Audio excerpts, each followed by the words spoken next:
As we all know, Games Workshop is pretty intent on bringing back all of the Loyalist Primarchs in some form or another, but we should really start to ask ourselves, how much did they really get along? Are you sure? Does this look unsure to you? No. Hi, I'm Krona the Harlequin, and welcome back to Live from the Black Library, where today we are going to be looking at the relationships and friendships between the Loyalist Primarchs, as it really does seem like they are all going to be coming back. And yes, to some degree, that does include Sanguinius and even possibly Ferrus Manus. But before that, I just want to say thank you so much for watching this video, and to please subscribe if you have not already done so, because it really does help the channel out and I greatly appreciate it. So without further ado, let's dive right into it. And I think we should start with the first Primarch to return, Roboute Guilliman. You see, Roboute Guilliman was in this weird position where none of his brothers actually liked him that much, but very few of them actually hated him.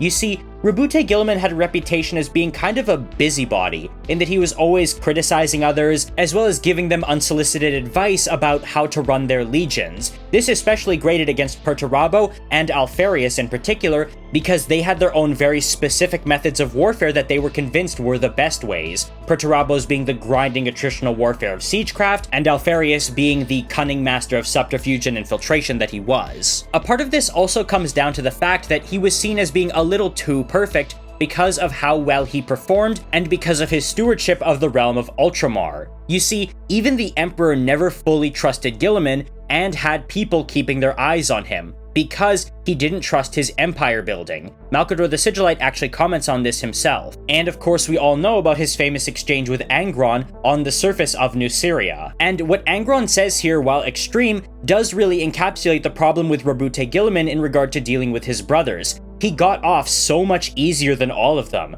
He literally fell into the lap of the ruling family, was adopted immediately, and was handed a basically perfect intact empire all of his own. It was just so easy for him that all he had to ever do, according to Angron, was, quote, polish his armor and tally victories. It always felt a little unfair given the fact that he was a genuine team player and really only ever had good intentions. Even though he would criticize people and give them unsolicited advice, he would never go out of his way to interfere with anyone. Furthermore, this was actually pointed out to me in the comments section of a recent short I made about this same topic, that being the fact that he and Corvus Corax, of all people, really did seem to get on pretty well. Calling them friends would be a bit of a stretch, but you see, Corax actually showed Guilliman that his rigid tactics are not that foolproof. You see, they would actually perform hollow war games together, and in these, Guilliman would write off certain assets as unusable. Platoons that were too damaged, people that were injured, groups that were maybe cut off or just couldn't help, while Corax would actually show him that these assets were useful when organized properly in these indirect guerrilla tactics as irregulars, something Guilliman just wouldn't do.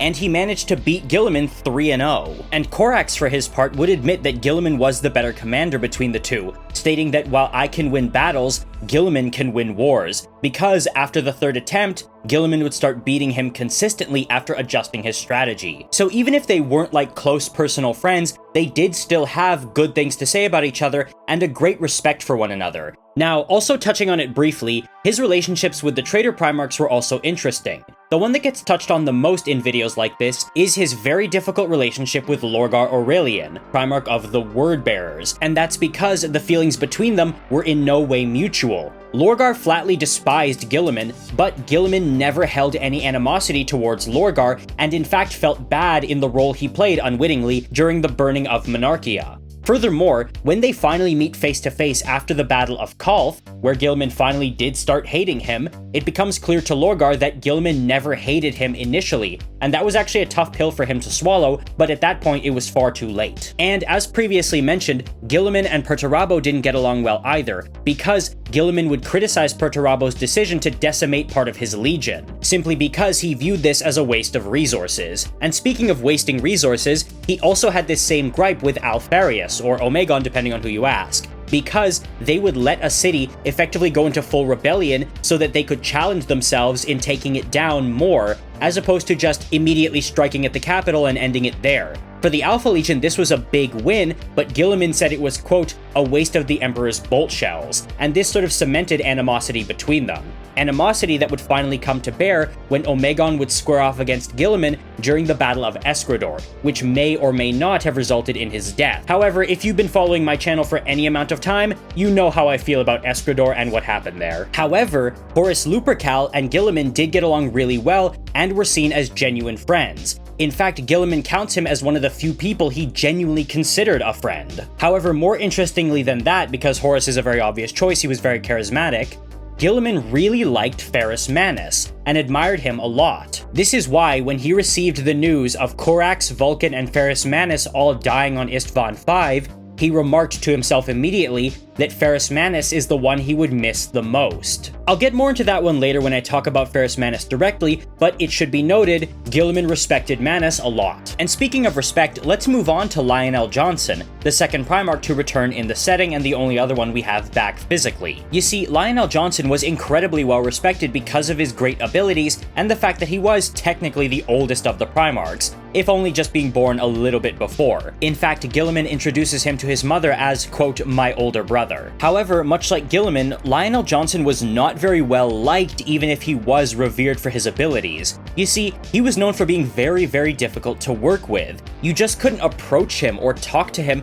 and he didn't really listen to other people all that much. He was so stuck in his own world and just so aloof. And this would really come back to haunt him when he and Roboute Guilliman would come to blows because he couldn't stop keeping secrets and accidentally ended up unleashing Conrad Kurz upon Macragge. There was, however, the one big obvious exception, and that was Leman Russ. You see, Leman Russ and Lionel Johnson got on pretty well because Russ understood him. He understood that Lionel Johnson just communicates differently, and he's not a bad person or hard to work with, you just have to do it in a very specific way. Honestly, it's kind of funny because it really does seem to a lot of people like dealing with Lionel Johnson is like interacting with an autistic sibling who you either do understand or don't understand. Leman Russ is the kind of person with the emotional intelligence to understand an autistic sibling, meet them on their terms, and have a solid relationship, while someone like Guilliman isn't really that kind of person. Commenting when Lionel Johnson appeared in the skies above Macragge when he was setting up Imperium Secundus, the lion. Why did it have to be the lion? Basically, in the same way anyone with autism can be written off very easily as just badly behaved or not listening or stubborn or difficult to work with. Two different reactions to him that I'm sure many of the people with autism watching this video have been subjected to in the past. It's a Warhammer video, let's not kid ourselves, there's a lot of us here. Another interesting thing that really doesn't get mentioned a lot is Lionel Johnson's strained relationship with Corvus Corax, because while Guilliman and Corax had a good relationship, Lionel Johnson immediately accused Corax of treachery, and the reason for this is because after Leman Russ's fight with Horus Lupercal that left him incapacitated, the Space Wolves were nearly wiped out entirely. However, Corvus Corax and the Raven Guard would stumble upon them and bring them to safety, taking them to their home moon of Deliverance so that they could replenish their supplies and just generally recuperate. Him stepping in basically saved the Space Wolves, but when Lionel Johnson turned up and saw Leman Russ in the custody of Corax, he immediately accused him of treachery because of the fact that Corax wasn't on Terra and was instead just basically bumming around in the Lion's eyes, which is rich coming from the Lion considering he was also not on Terra. And while yes, Leman Russ would wake up and step in, calming the Lion down, the two did not part on good terms, so it is safe to say that Lion and Corax did not get along at all. Now, since we've mentioned him twice, let's talk about Corvus Corax and his relationships to the other Loyalist Primarchs. You see, as previously stated, he and Roboute Guilliman had a pretty good relationship, albeit not a very close one, and he and Lionel Johnson really didn't like each other. In fact, several of the other Primarchs didn't like Corax, including Horus Lupercal and Perturabo, but we're gonna stay away from them in this video. The long short of it is, though, that they didn't like him because they viewed his tactics as dishonorable. Perturabo saw him and implied often that he was a coward, while Horus would berate him for not being on the front lines with his brothers. It also should be noted that Corax, much like Vulkan, saw Horus's ambition for what it was and feared his power-hungry nature, and as such never fully trusted him. However, unlike Vulkan, Corax would suffer personally because of this, where the Imperials would suffer a pretty embarrassing defeat at a battle called Gate 42. Here, Horus's arrogant decision-making would lead to Corax's legion suffering very heavy losses, which was especially devastating for them because the Raven Guard always had the smallest numbers and recruiting pool out of any legion aside from the Thousand Sons. This was actually the incident that cemented the dislike between Perturabo and Horus and Corax. And in fact, Jaghatai Khan didn't get along with him well either, because while I haven't explicitly read this myself, I've seen it said in forums that Jaghatai Khan viewed Corax as too cautious for his own good, while Corax viewed the Khan as needlessly reckless. What I do know, however, is that the Raven Guard and the White Scars don't get along even into the current setting. That was actually a big plot point during the Damocles Crusade, where they had to fight against the Tau together and put aside their differences for the first time. Another interesting one is Leman Russ's relationship with Corax, because as previously stated, Corax did save Leman Russ and his legion after their disastrous attempt to assassinate Horus. However, it should be noted that after the previously mentioned incident at Gate 42, Russ would step in and stop Corax from coming to blows with Horus and Perturabo. He would basically play the peacemaker after that whole debacle. Part of me likes to think that maybe they got along because it was just an animal thing. And now I think would probably be the perfect time to segue into the segment on Russ himself, as he's already been mentioned. We've covered the fact that he was really good with Lionel Johnson and Corvus Corax, but it should be noted, Guilliman also looked up to him, counting him as one of the, quote, dauntless few. That being the 4 other Primarchs he knew he could rely on in any given circumstance, and with whom he could win any war without question. The dauntless few, of course, being Ferrus Manus, Lionel Johnson, Rogal Dorn, and Sanguinius. Russ, for his part, respected Guilliman's abilities as a commander, but viewed him as one of the most boring of their brothers, only after Perturabo and Dorn, which is really saying a lot. In terms of animosity, Russ got along pretty well with all the other Loyalist Primarchs. However, it is well noted that he and Magnus hated each other's guts, even going so far as to spy on each other and tattle on each other before the heresy was ever even a thing. It should be noted, however, that Russ comes off the worst for this rivalry because he ends up looking like a massive hypocrite. 2 things that don't get touched on, though, are his complicated relationship with Horus Lupercal and his hatred of Angron. You see, he and Angron would actually come to blows, and this might be the first time 2 Primarchs fought each other seriously, when Russ would be tasked with bringing Angron and his legion to censure for their very brutal tactics and the implementation of the Butcher's Nails, which resulted in a lot of dead World Eaters. However, it wasn't just following orders. Russ saw Angron as himself, but worse. They were both violent and unrestrained barbarian warriors, but Russ had some sensibility to him. Russ could assess situations, and even though his legion would be very, very brutal and could go really far, they were at least somewhat controlled, as opposed to the World Eaters under Angron, who were absolutely not. So when Leman Russ confronted him, there was a lot of tension, and they did start fighting. And for anyone who might be wondering how that turned out, let's just say the Wolf of Fenris got absolutely dog-walked. Next on the list is Jaghatai Khan, Primarch of the White Scars, and he's actually probably the easiest to cover because he just didn't mingle or communicate with his brothers as much as the other ones did. We all know the famous line when it's said on Ulanor that they don't know what he actually wants out of all their brothers, whereupon Fulgrim chimes in stating that he just wants to be left alone, to shoot off into the stars and hunt Xenos on his jet bikes with his legion. And heads up, I think we all know how that interaction played out. When you cite Jaghatai Khan's relations with his brothers, that's usually the first thing that comes up.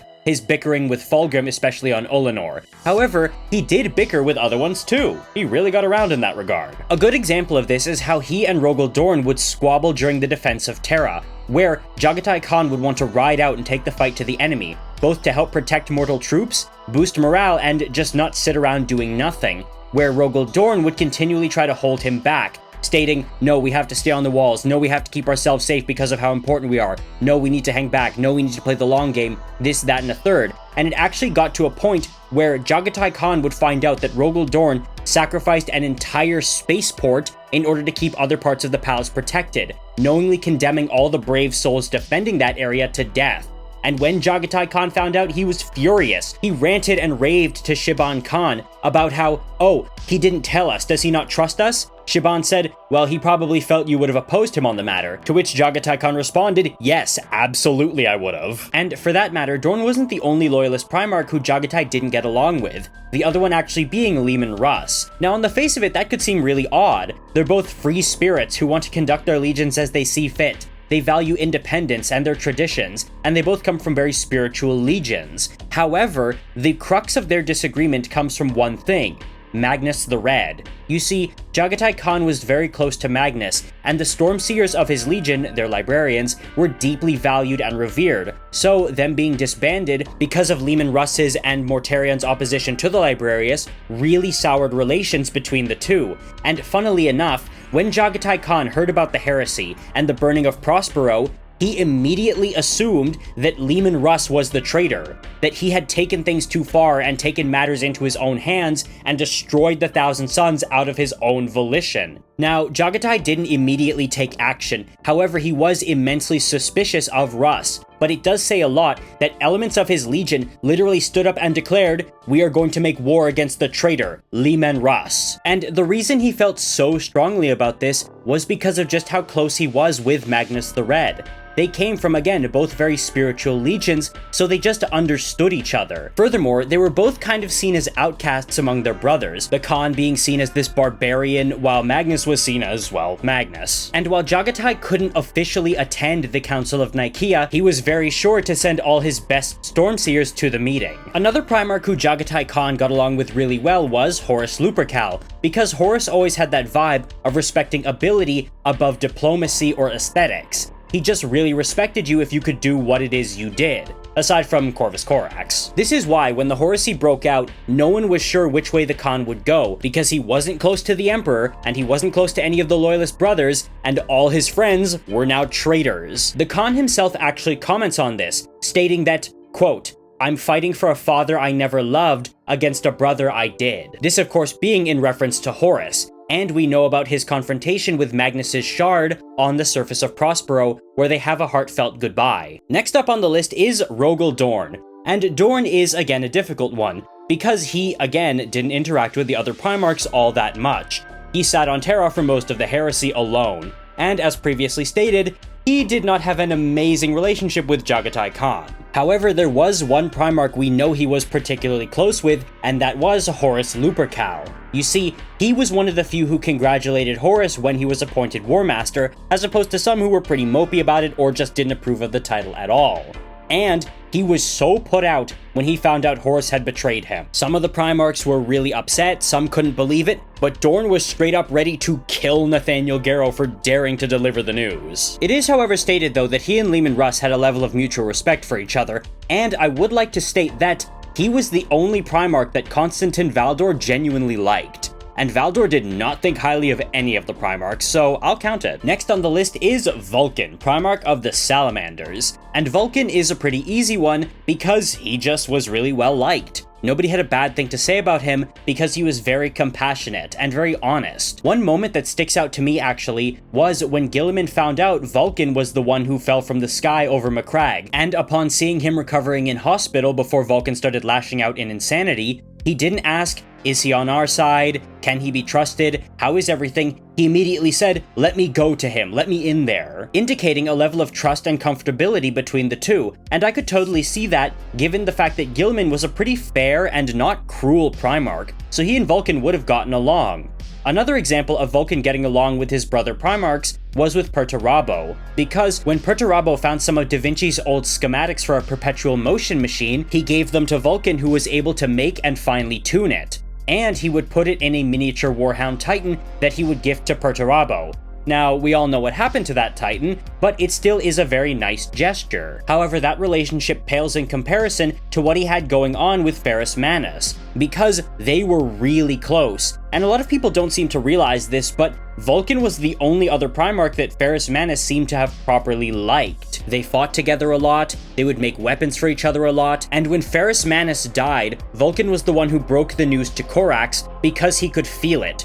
Corax asked him how he was sure, and Vulkan told him that he could just intuit it, maybe based on their relationship, or the fact that their substances were very similar in that they were both blacksmiths, but he could feel it in his soul. And speaking of Corvus Corax, Vulkan and Corax really liked each other, and part of the reason I know this is because Vulkan was very cognizant of Corax's boundaries. I said Vulkan is one of the Primarchs with the strongest emotional intelligence, and that gets put on display really well in one moment when Corax comes to rescue him. Or at least it seems like he has, it's actually a trick from Conrad Kurz. where Corax touches Vulkan. He physically puts his hand on his shoulder, and Vulkan internally notes that that's a big thing because Corax just is not a very tactile person at all. He doesn't like to be touched. So him just being aware and respectful of his brother's boundary like that really does say something about how close the two were. In reality, there's only 2 examples of Primarchs I can think of that Vulkan did not get along with.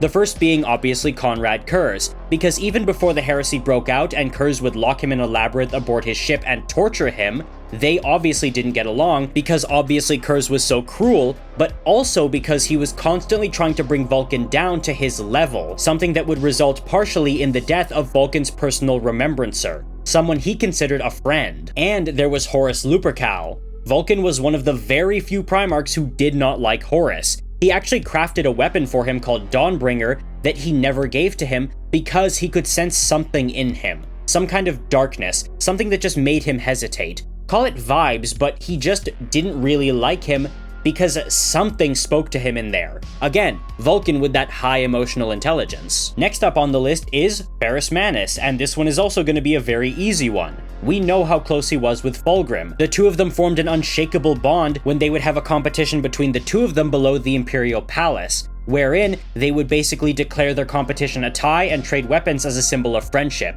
After that, they fought together a lot, their legions were very close, they would gossip together, they would drink wine together, they would basically do everything together. However, after Fulgrim's betrayal would become known, Ferrus would basically have a moment of friendship ended with Fulgrim, now Vulkan is my best friend. Because, as previously stated, he and Vulkan would get along very, very well before then. In fact, the motto of Ferrus Manus and his legion, "The flesh is weak," would actually be said by Vulkan, not Ferrus Manus, because when they were fighting side by side against orcs, Ferrus would make a joke to Vulkan stating that his arms were getting tired from all the slaying, and Vulkan would say, "The flesh is weak, but deeds endure." And furthermore, Ferrus Manus wouldn't take any offense to the fact that he made Vulkan an ornate bolter as a gift, but Vulkan refused to use it, simply because he didn't trust any weapon that wasn't made by his own hands. And while other people would be offended by that, especially Manus, who is known for his fiery temper, he, as a fellow blacksmith and artisan of weapons, totally understood that and could definitely respect it. Now, there is also a funny one that I would like to mention, and that's the relationship between Guilliman and Ferrus Manus, because Guilliman really liked Ferrus, stating about the 3 Primarchs that were presumed dead after Istvan that he would miss Ferrus the most. Ferrus did not care for him at all. In fact, there's actually a funny story where Guilliman would show up to battle in full warplate in front of Fulgrim and Ferrus, and Fulgrim would say to Ferrus, "Hey, he really admires you, you know that, right?" And Ferrus would respond by stating that the feeling was not mutual. And there's also his exchange with Lorgar, when Lorgar would visit him to get a weapon from him that Ferrus Manus was making out of gratitude for saving him and his legion. But Lorgar, trying to make conversation, would say, "Hey, there's a lot of weapons here. Do you make things other than weapons?" And then Ferrus basically said, "I don't know, do you make anything at all?" And then basically threw the weapon at him, stating, "Here, take this as a gift because my legion will never accept that it's a reward for saving us." Like, what is his problem? And furthermore, out of all the Primarchs who reacted to Horus's appointment to War Master, Ferrus Manus took it probably the worst out of all the Loyalist Primarchs. And while he never questioned Horus's authority, he did feel like he could have done a better job and deserved the title more. It's funny, I think a lot of people tend to forget that Ferrus Manus was very seriously in the running to be War Master alongside Lionel Johnson, Sanguinius, and Horus. And now, last on the list, Sanguinius. Nobody disliked Sanguinius. Everyone loved Sanguinius. Even Conrad Kurz liked Sanguinius. Like, there's no ifs, ands, or buts about it. He just was the most well-liked of them all, to the point where Horus would have been willing to accept Sanguinius being War Master instead of himself. That, however, wasn't just because of Sanguinius' capabilities as a leader and how well-liked he was. It was also because of the very close friendship the two shared. In fact, it is stated that other Primarchs were jealous of how close the two really were. I would say they were probably some of the closest Primarchs, based on what we hear about, not really as much what we see, next to Fulgrim and Ferrus. And as you can imagine, Sanguinius took it really hard when he found out about Horus's betrayal, effectively almost crying and pressing his palms to the sides of his head, saying, "No, my brother would not betray me," when he found out about this on the planet of Cygnus. In fact, he almost killed one of his own sons, much like how Dorn almost killed Nathaniel Garrow. But again, this was a member of his own legion.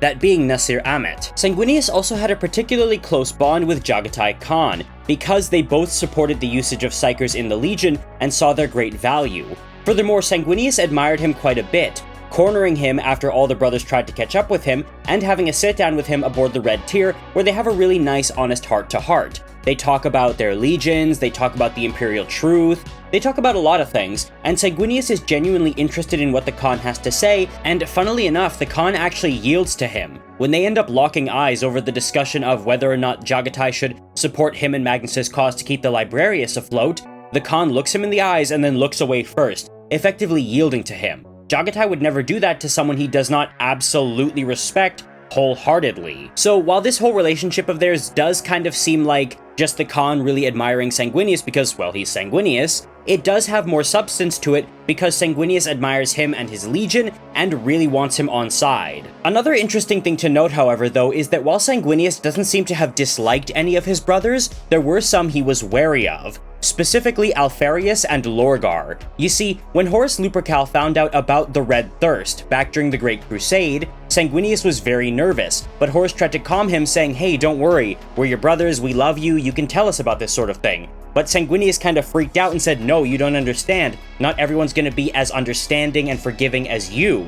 Alfarius and Lorgar would not be kind. Because, as I said once in a short, Alfarius is the kind of guy who would try and blackmail him with this information, and Lorgar was a hardcore zealot, viewing any deviation from normal humanity as a sin that needed to be eradicated, something that made Sanguinius understandably nervous given the fact that he was 1, a mutant, and 2, his legion had already once almost been subjected to the Edict of Obliteration before he was found. And funnily enough, speaking about Lorgar here, there is one thing I found really interesting. It's the fact that during the Siege of Terra, it is noted that Sanguinius despised the Word-Bearers above all other traitor legions, even more so than the World Eaters, because the World Eaters he could recognize as sort of victims of circumstance. He could see the chain of events that led them to this point, how Angron's Butcher's Nails had led them to getting the Butcher's Nails, and going further and further down this road. A level of understanding he also seems to have extended to Angron himself even after he had become a demonic monster. However, when facing the Word-Bearers,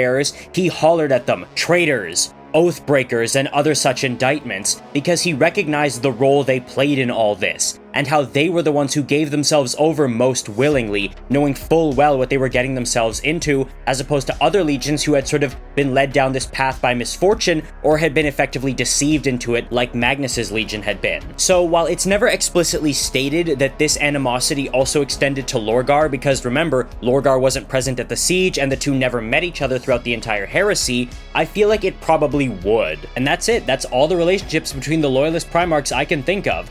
And it really isn't any wonder why these guys devolved into infighting so quickly, but at the end of the day, what I find really interesting is those moments of genuine love and affection between them that really help humanize them as characters. But what do you guys think? Do you guys think there should have been more relationships between the Primarchs, more brotherly bonding or rivalries and infighting? Or do you think that just would have taken away from the wider story, which should have been about the Imperium and humanity as a whole? Did I happen to miss any relationships? And let's be honest, I probably did. I'd love to hear what you guys have to say in the comments below. Please subscribe if you have not already done so, and until then, I will see you in the next video.